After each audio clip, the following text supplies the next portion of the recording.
Chelsea fans, welcome back to Talking Chelsea. Welcome back to your daily Chelsea news. Today we have so much news to go over. We have Enzo Maresca's press conference that we need to talk about. Romeo Lavia, we definitely need to talk about him. Transfer rumours for Noni Madueke, Josh Acheampong, Xavi Simons, Liam Delap.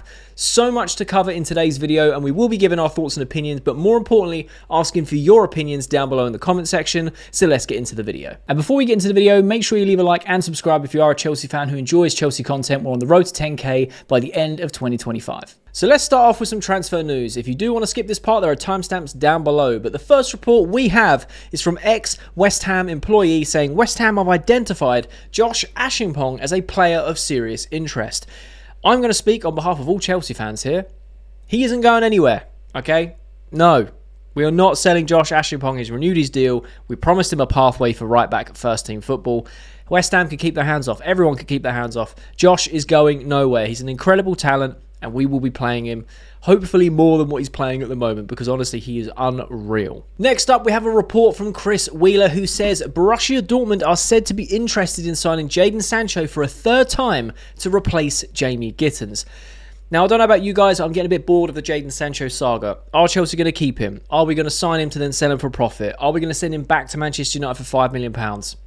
Who knows? I could see Chelsea keeping them. I could also see them sending them back to United for £5 million. And I could also see us signing him and then selling him in the same window for profit. However, what makes this very interesting for either one of those scenarios is Borussia Dortmund are interested in signing Sancho for a third time. Not only that, but it's to replace Jamie Gittins. Now, Jamie Gittins is a very talented footballer, and that makes things very, very interesting. Because if we send him back to United for £5 million, and then they sell him to Dortmund, Jamie Gittins could potentially be going to Manchester United and maybe a swap deal to reduce the fee. Or that could be Chelsea if we sign Sancho to sell him for profit. Or we keep Sancho for the £25 million obligation to buy because we're happy with him, and we then try and go and sign Jamie Gittins. We could use him as a make-way. So it works for all scenarios. It just makes things very interesting, but essentially we need to know what's happening with Jadon Sancho, and we're not really going to find out until the end of the season. Next up, multiple sources have reported that Liam Delap has a release clause tied to Ipswich being relegated in the region of £40 million. There are competition between Manchester United, Chelsea, Liverpool, Newcastle and City who have a buyback option. I want to be brutally honest with a lot of Chelsea fans here. We want a number 9 this summer. We are screaming out for the likes of someone like Victor Osimhen, Gyökeres, Benjamin Sesko, anyone who is a proven goal scorer. We will end up with Liam Delap. Now, personally, I'm quite happy with it. I think Liam Delap will be a fantastic signing. He's a homegrown player. He's a natural finisher. He makes defences constantly run. He's stretching out the play. His hold-up play is pretty good. He's just a natural finisher. He's young, and I feel like he would score hatfuls of goals in a Chelsea team that creates so many chances with no one who is a natural finisher other than, say, Cole Palmer, who has been underperforming recently, with low confidence. However, we still need a proven number 9. If we go into next season with Jackson and Delap, I feel a little bit more confident, but I don't feel like that is frightening defences next season. We need someone who's got that panache, that finished article, that I will score you 20 plus goals a season, no problem. All right, we're not asking for 30, 40s, because that's like your elite of elite, right? That's your Haalands and Mbappes, etc.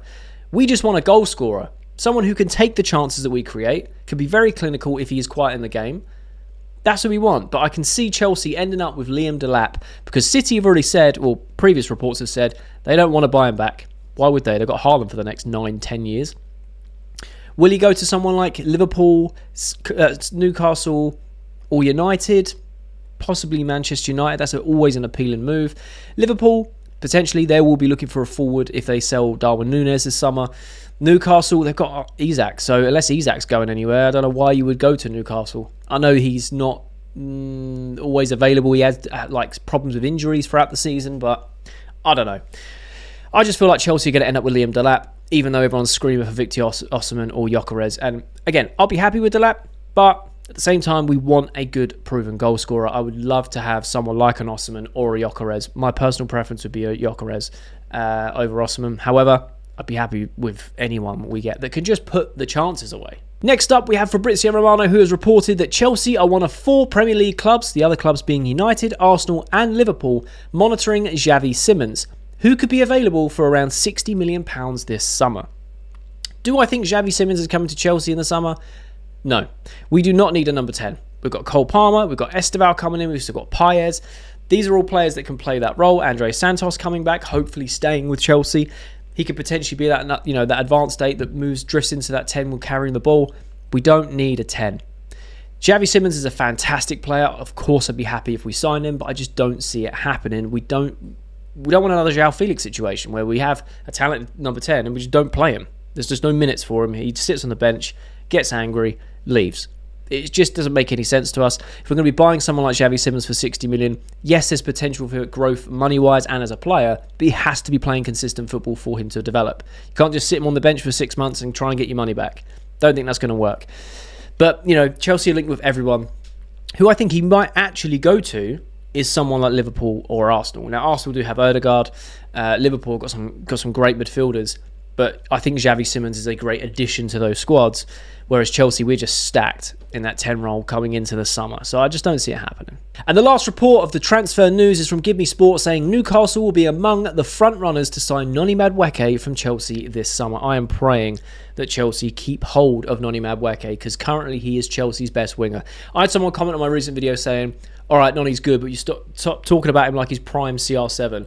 I don't know where he got that from. I'm just excited to see this guy back after months out because I feel like the Chelsea fan base hate Noni Madueke. I feel like it's so forced. Yes, he is frustrating to watch. I've said this many, many times.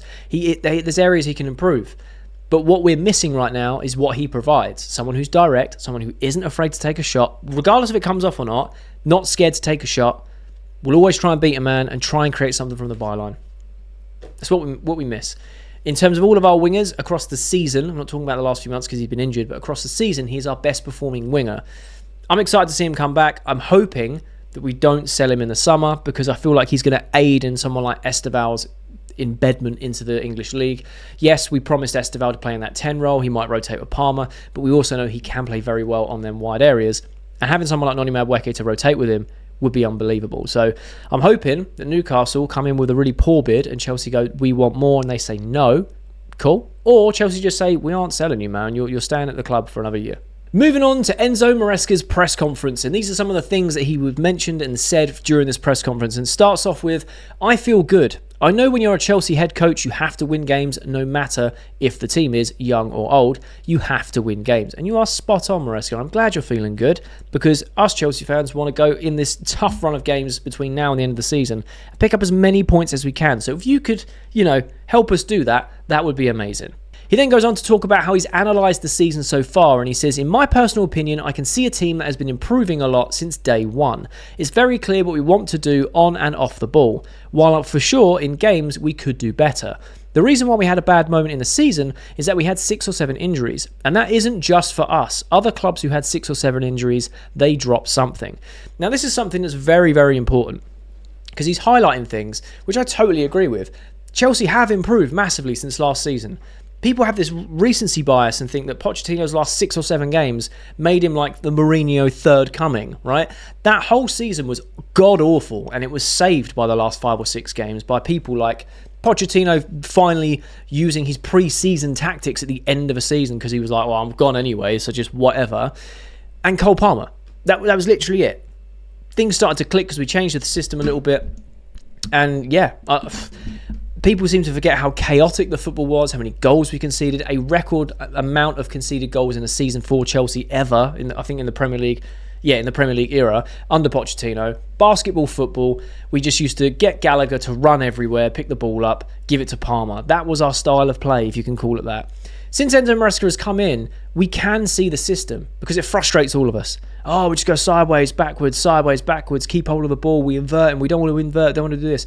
We clearly know what he's trying to do. So he is right in saying that. We were at one point second in the league and just touching the top of the table, which is the highest we've been under the new ownership. And you can say that, Pochettino had all of these injuries. Cool. Pochettino also caused most of the injuries that reoccurred throughout the season with these ridiculous training patterns because all he wants to do is get them to run 50k every day or whatever it is. It's just running based. Maresca has had some injuries, of course. No Jackson recently, no Madueke. Lavia's been in and out, Fofana's been in and out, Reece James has been in and out. He has had injuries. Badiashiel's been injured at times. There's been injuries scattered throughout the squad. And he's even highlighting it's not just us, it's other teams as well. And the teams that have lost those players have also struggled. They've also dropped points. It's not just us. And I totally agree with that. I have this argument with a lot of people. I say argument, this debate, I suppose. A lot of people saying that this season's Premier League is the worst ever. Right? Title's done, relegation's done, and it's the worst ever. And I absolutely disagree.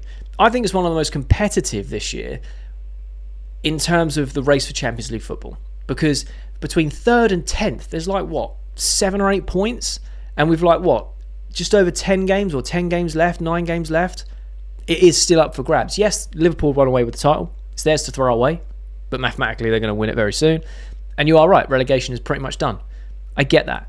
But that 3rd to 10th, which is most of the table when you take it out of the whole chunk, teams are beating everyone. Nottingham Forest are 3rd. They're having a time of their life. And you can say that Man United have been poor. Spurs have been poor. Chelsea have had a dip in form. We started very well and had a dip. I totally agree.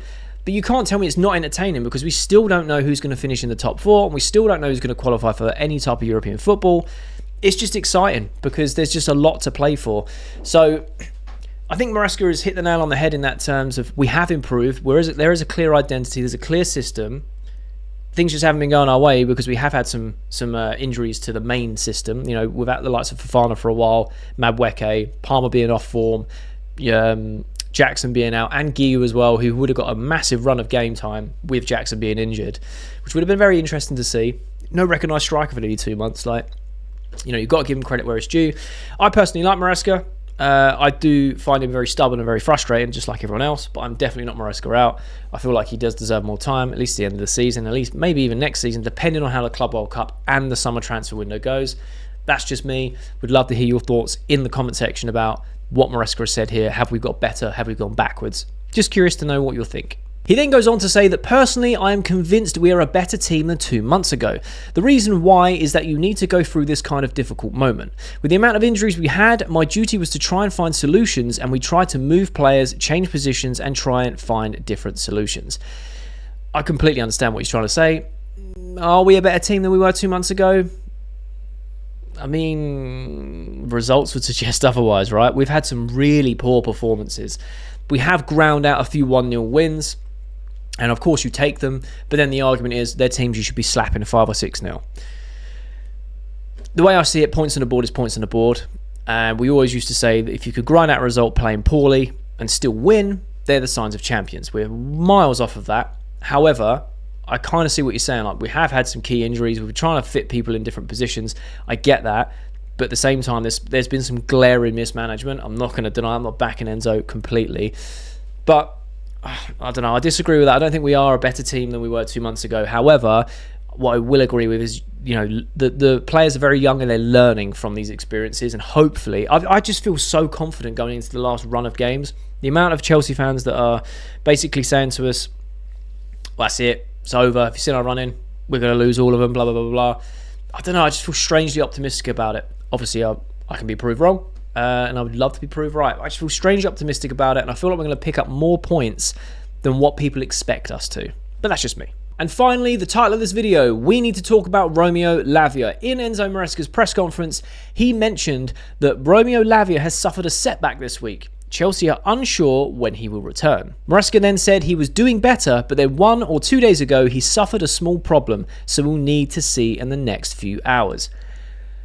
I'm actually getting pretty numb to this. I like Romeo Lavia. I think he's a fantastic player. He is the glue in that midfield when he plays. However, he cannot stay fit. And in my opinion, one of the best traits of a footballer is availability. You need to be available to play. We can't go, yeah, we've got Lavia, we'll use him 3 games a season. That's not how Premier League football works. Even with a massive squad that we had at the start of the season with rotation, we were trying to wrap him in bubble wrap. We didn't put him into the Conference League squad because we didn't want to stress his legs out too much. And even with that, he's just fragile.